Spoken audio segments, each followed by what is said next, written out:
Wakenya wenzangu, Wakenya wazalendo. Wakenya nataka niwaonye. Kenya ni inji letu. Kenya sio ya William Ruto. Kenya sio ya wanasiasa. Kenya ni taifa letu sisi sote, wakubwa kwa wadogo, viongozi na wale hawana cheo. Kwa nini Mkenya niseme jambo kama hili? Niliona siku ya Jumatano maandamano iliyofanyika jijini Nairobi pamoja na vinga vyake. Hila iko kwa maandamano ndugu zangu, ilikuwa ni jambo ambalo liliopangwa na wachache ya kusambaratisha uchumi na taifa letu ya Kenya. Vijana nataka niwaonye sana, vijana wenzangu. Vijana niwaomba, tusiruhusu kutumika na baadhi ya wanasiasa kwa sababu maslahi yao binafsi ya kisiasa. Tusiruhusu wanasiasa kututumia kama wananchi kwa ajili ya manufaa zao binafsi, kwa sababu babe ya mamlaka, hubabe ya maeneo ya ngome ya baadhi ya wanasiasa ndugu zangu.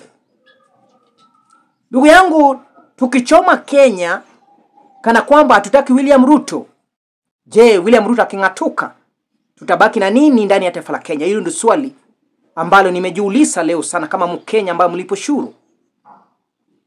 Itakuwaje tunachoma mahakama kule Kikuyu, tunachoma ofisi ya mbunge wa Kikuyu Honorable Kimani Ichung'wah, kwa sababu kuna baadhi ya wanasiasa hawataki Kimani Ichung'wah, kwa sababu Kimani Ichung'wah wanafanya kazi na Mheshimiwa Rais William Ruto. Swali ambao unafaa kujua ama unafaa kujiuliza kama Mkenya mlipo shuru, na kwamba ile ofisi uliochoma kule Kikuyu constituency sio mali ya Kimani Ichung'wah, ila ni mali wewe mwenyewe mlipo shuru aliyehusika na kuchoma ile ofisi. Ni wewe mwenyewe utagharimika, sio Kimani Ichung'wah atagharimika, ila ni wewe aliyehusika na kuchoma. Hela zako itazidi kufanya kazi ambayo stahili, kwa sababu tulikuwa na ofisi ukahusika moja kwa moja, kwa sababu baba ya kisiasa ukalichoma ofisi ya mbunge ukisema kwamba utaki ile ofisi. Ile jengo na ile ofisi haikukuwa mali ya mbunge Kimani Ichung'wah. Mahakama ya Kikuyu haikukuwa na makosa. Ile jengo ya mahakama ni jengo la umma. Inamaanisha ni pesa zangu na pesa zako. Jengo imefanya nini ya kwamba tunavamia jengo tunalichoma ya mahakama?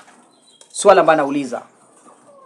Tukimaliza kuchoma jengo ambalo ni pesa zetu iliyojenga, pesa ya Mkenya, mwanasiasa hana hasara, ila mimi na wewe ndio tuko na hasara, kwa sababu wale tubebesa mzigo mara nyingine ya kujenga ile jengo, kwa sababu hujenga ndo pumbavu wetu kama Wakenya. Mkenya tusitumike kwa sababu maslahi ya Gachagua.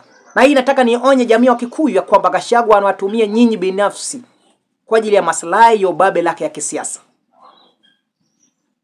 Kama Gachagua halifanya njama ya kudhalilisha Uhuru Kenyatta mamake na kumnyang'anya mama ngine security pamoja na Uhuru Kenyatta, who are you ambaye sasa Gachagua amekuweka mfuko unampigania kwa sababu hawaelewani na William Ruto?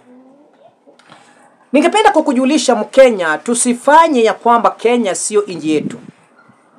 Nataka nikufahamishe, Ruto hataondoka hata kama ni miaka 10, hata kama ni miaka 5, hataondoka. But kumbuka ya kwamba maandamano hawezi kumuondoa William Samoei Arap Ruto katika kwenye ofisi. Haiwezekani ndugu zangu. Kura yako ndio silaha yako. Ndugu yangu Mkenya mlipo shuru, ningependa kukufahamisha kitu kimoja, kwamba jipushe sana na mambo ya vurugu.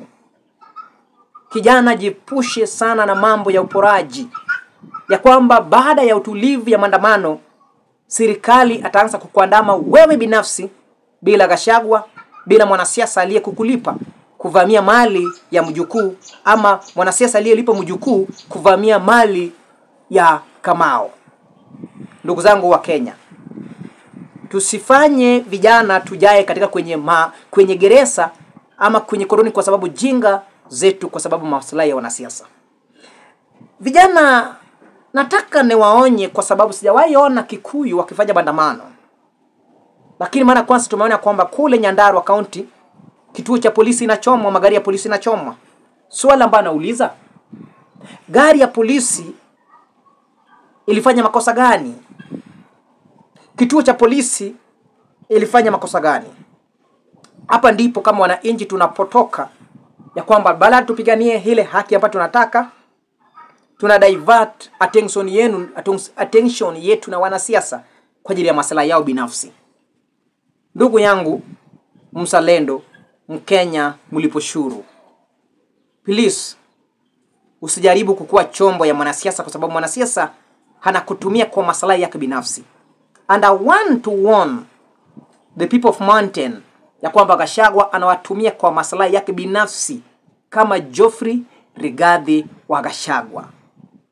Gachagua amesikika mara mingi akisema kwamba anataka kukua kama Raila Odinga, kucommand influence wa jamii, lakini hajawahi jua kwamba kuna siku Raila Odinga alisimama akaanza kudhulumu baadhi ya wanasiasa kutoka Lunya, anza kunyang'anya mali zao. Never.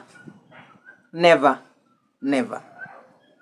Raila Odinga huwa ana protect mali ya Mjaluo kule kwao. Ndio maana mashamba zipo, hakuna mtu aliyenyang'anya jamii ya Raila Odinga shamba. But ujiulize ya kwamba wewe, Gachagua alipokuwa ndani alikuwa anapewa tenda na serikali ya Kenya Kwanza. Na nataka nikufahamishe kwamba barabara ambayo Gachagua alikuwa anapewa kule iko kijini kule Syokimau. Tenda ambayo ilikuwa anapewa kampuni ya Gachagua kule Syokimau.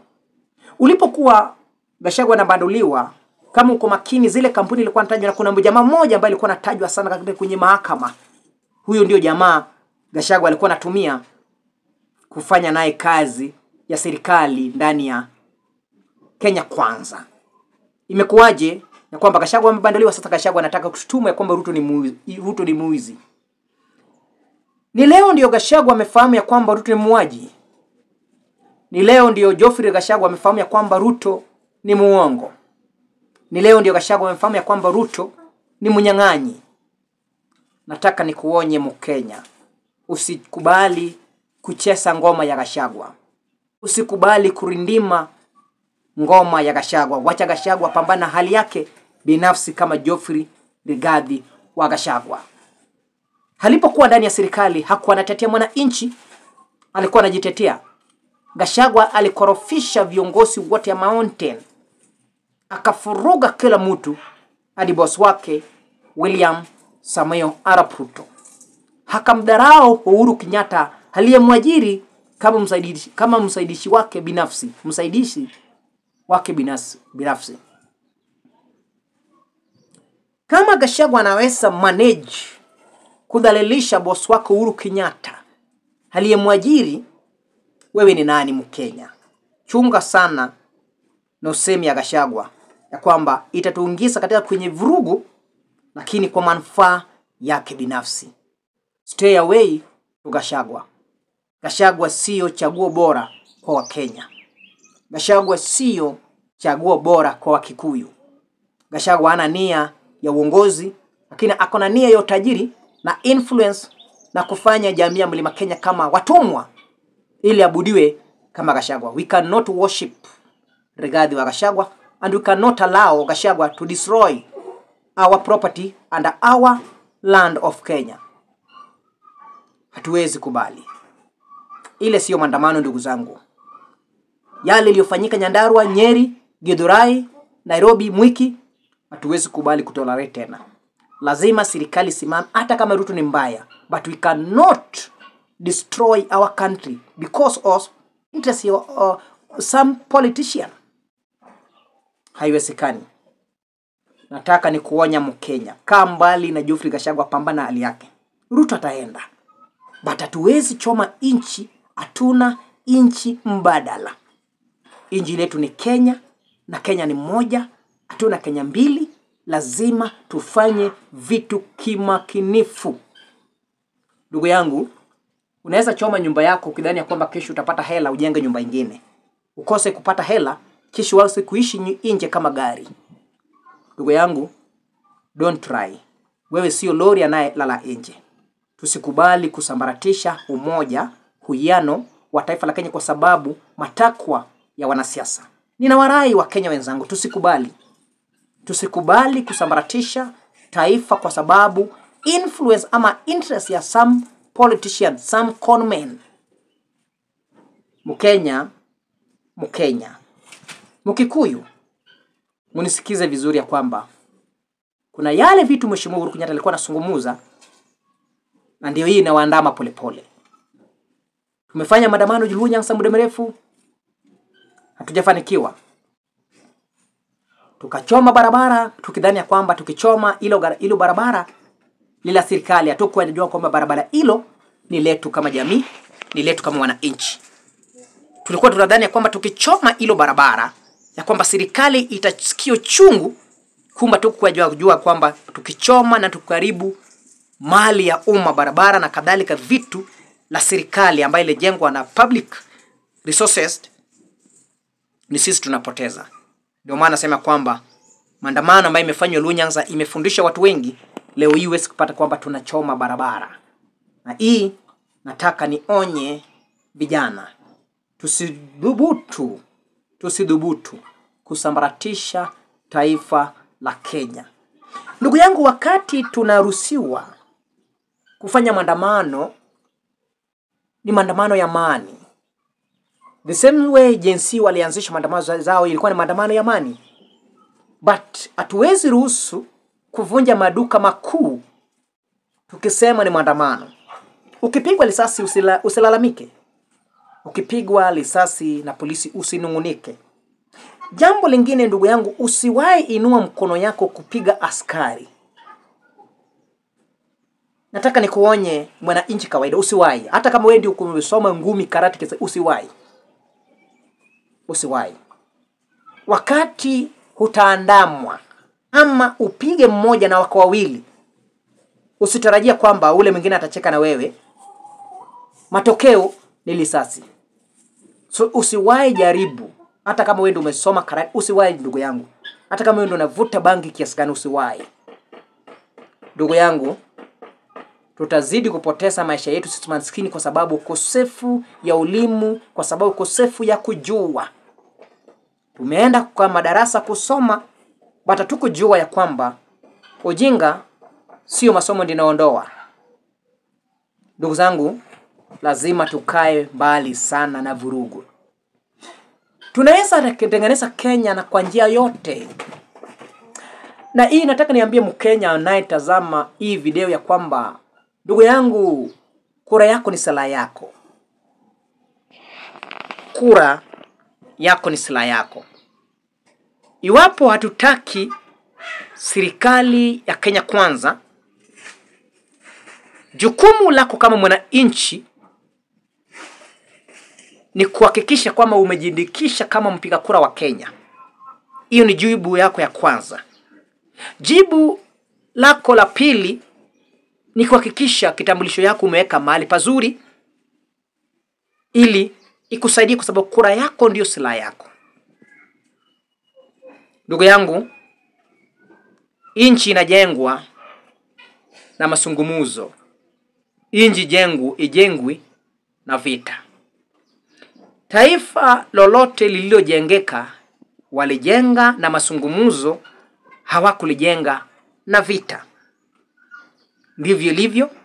Ukifahamu Russia, Amerika, England,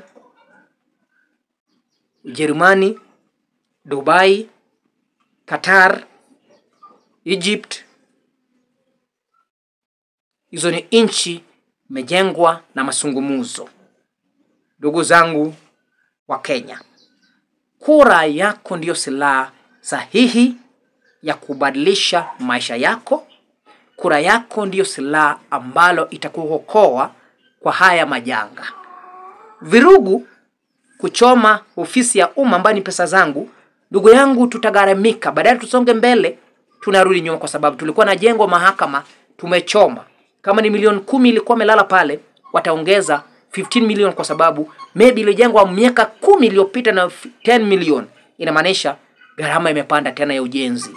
Ndio maana tunapoteza 25 million tena kwa kitu kimoja. Mkenya, kura yako ni silaha yako. Chukua kura, jiandikisha. Siku ya kupiga kura, rauka mapema, wacha shughuli yako. Amua kwa kauli moja kwamba you want to make change kwa maisha yako. Ni change pale kwa debe.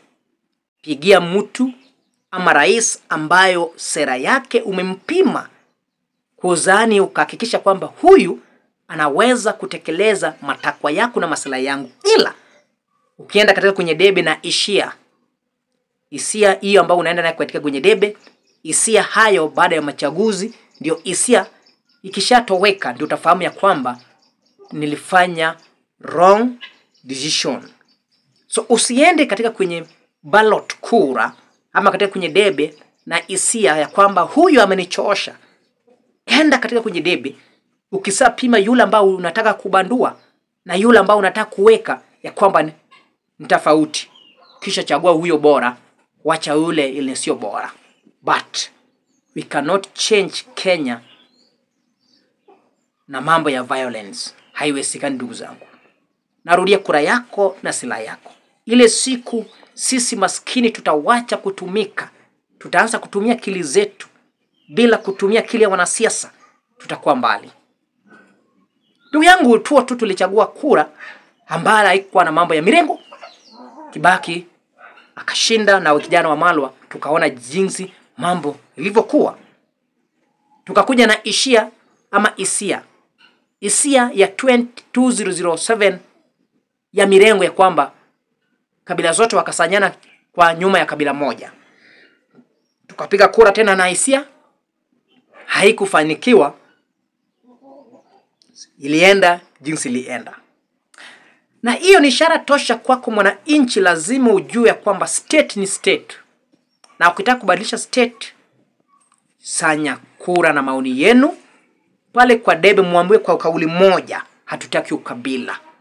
Ya kwamba ukabila ndio silaha kubwa ama silaha ngusho ambayo wanasiasa wanatumia kutupora, kutugawanya, kutusambaratisha. Just to believe me. Hii maandamano, kuna watu katika kwenye serikali walichangia na vurugu. Kuna watu kutoka nje walichangia kuvurugu. Hiyo ndio mambo yanaitwa confusion, kwa sababu confusion ni part of governor.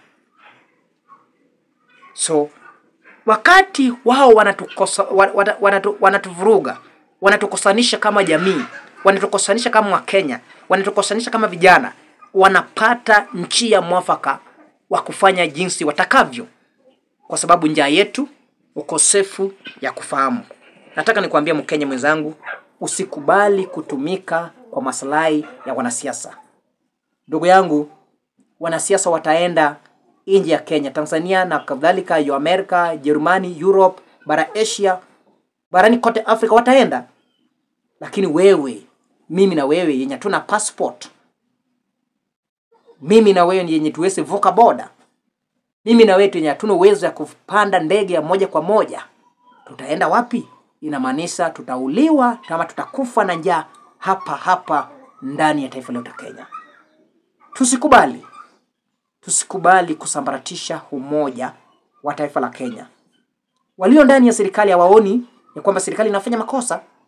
Wao wanakasifu wenzao walio nje kwa sababu wanakula jasho yetu kama Wakenya.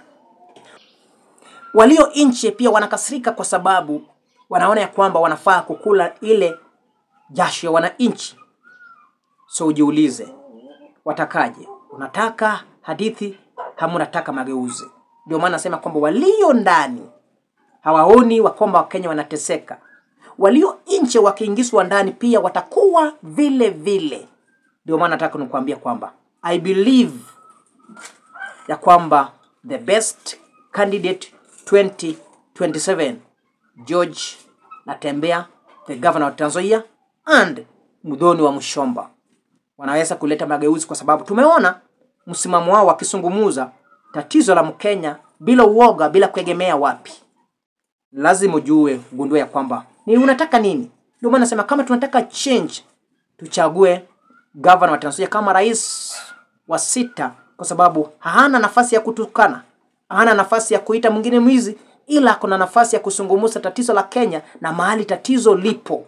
Ndio maana nasema kwamba is the best candidate 2027 George Natembeya. Kama tunataka mageuzi, the best candidate George Natembeya. Lakini kama tunataka sarakazi, matusi, endelea kufuata Geoffrey Gachagua, endelea kufuata kina Kalonzo, endelea kufuata kina Ruto, endelea kufuata kina Mheshimiwa Raila Odinga, kwa sababu watakuchanganya watakuroga, kisha wewe utachanganyika. Kisha changanyikiwa, kisha watapata nafasi, watakuongoza milele daima, tukilia miaka nenda miaka rudi. The best candidate, narudia, 2027 George Natembeya. Hana nafasi ya matusi, ila anatafuta namna atakayorekebisha taifa la Kenya. Ndio maana unakuwa serikali inaogopa, kwa sababu anamfahamu yale ambayo anazungumza. Natembeya is the law and the law is George Natembeya. Langu jina mjukuu wa bunduki. Kama ni mara kwanza na kuomba, nipe support ya subscribe, like, comment, share, turn on notification bell, share video. Kaa hapa nitakufahamisha mengi na kukumbusha kwamba Kenya ni moja, hatuna Kenya mbadala. Tafakari ya babu, usikubali kutumika juu ya mwanasiasa. Watoto wao ni matajiri, wanakimbia na V8 Range Rover, Mercedes Benz, Lamborghini, lakini sisi tunaenda na daladala, matatu ya kurusha mosi kama ya gesi. Tafakari ya babu Mkenya.